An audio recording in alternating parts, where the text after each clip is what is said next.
l'Académie de la réussite totale du jeudi 25 septembre 2025 se sont rassemblés les membres et sympathisants du FIAD Yaoundé pour poursuivre leur aventure de transformation intégrale. Orchestrée par le coach Nicole Mefo-Zunda, manager d'assurance, la rencontre a pris son envol avec une salutation à la nation et au FIAD, conduite par les coachs Caroline Justine Gabomba et Gaspard Minjoum Pessa. Chère patrie, terre chérie, tu es notre seul et vrai bonheur. Je m'engage à être si fort que rien ne peut perturber ma paix intérieure. Ma paix intérieure. Suite à cet hommage, les participants ont reçu le décret de bienvenue du coach Gaspard Minjoum Pessa, cadre au ministère des Sports et de l'Éducation physique du Cameroun. Vous êtes au bel endroit et entouré de bonnes personnes. Votre présence à cette académie de la réussite totale est providentielle. Dieu voudrait renouveler nos pensées ainsi que notre attitude en matière d'entrepreneuriat, d'emploi, carrière internationale, de bonheur conjugal et de santé totale. La rubrique des exhortations a été amorcée avec la première thématique « La richesse n'est pas un accident, c'est une décision » développée par le coach Hugues Mariboucha, chef de division à la BESC. Il faut programmer. La programmation te permet de réintroduire en toi un nouveau logiciel qui va de façon automatique se manifester. Ensuite, il faut augmenter ta valeur ajoutée, te faire plaisir. Il faut chercher à être la meilleure version de soi au travers de quoi? Des formations. Formation continue. Il faut être généreux. Le manguier ne mange pas ses propres mains. Vous allez voir les arbres, ils donnent.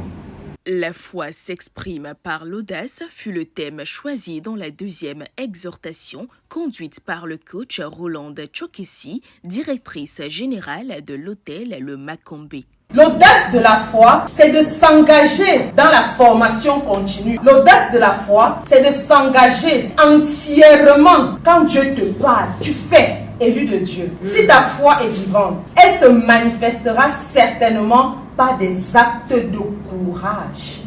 Elle te pousse à parler quand il serait plus simple de se taire, à aimer quand il sera plus logique d'haïr ou de fuir, à espérer quand tout semble perdu. Dieu veut que nous soyons audacieux, sûrs de nous et pleins de foi. Dieu veut que nous marchions la tête haute et non baissée. Pour la troisième intervention, ce sont les langages de l'amour qui ont été abordés par le coach Gisèle Mambou, épouse So, cadre de sécurité sociale. Imposer son langage à l'autre, c'est parler une langue qu'il ne comprend pas. Mais chercher, observer, écouter, poser la bonne question. Qu'est-ce qui te fait te sentir aimé? C'est bâtir un pont indestructible entre deux âmes. Demandez-vous, qu'ai-je fait aujourd'hui pour remplir le réservoir émotionnel de mon partenaire? Parce qu'un cœur rempli d'amour devient une forteresse de joie. Et un couple qui parle la même langue de l'amour devient une symphonie. Une pause fut observée pour le showtime.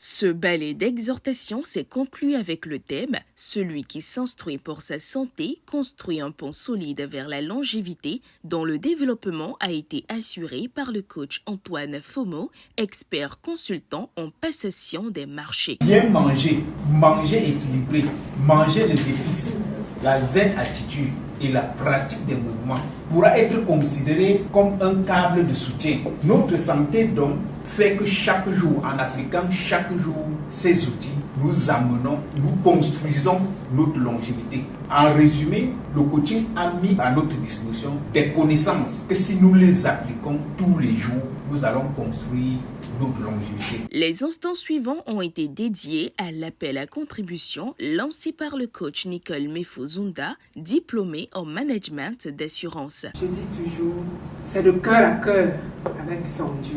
Chacun a son moment de retour de corps à corps avec son Dieu. Parce que tout ce que tu mets, il n'y a que toi et ton Dieu. C'est pas le fait d'avoir beaucoup ou bien de donner beaucoup.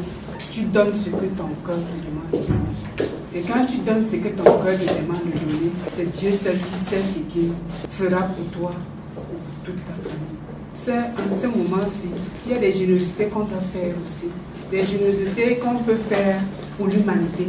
Parce que tu sais que ça va servir plusieurs personnes. Cette soirée s'est conclue avec une dynamique série de programmation conduite par le coach Josiane Ngongang, diplômée en management d'assurance, laissant chaque participant nourri et satisfait. Je proclame mon héritage divin. Je proclame mon héritage divin. Je proclame mon héritage divin.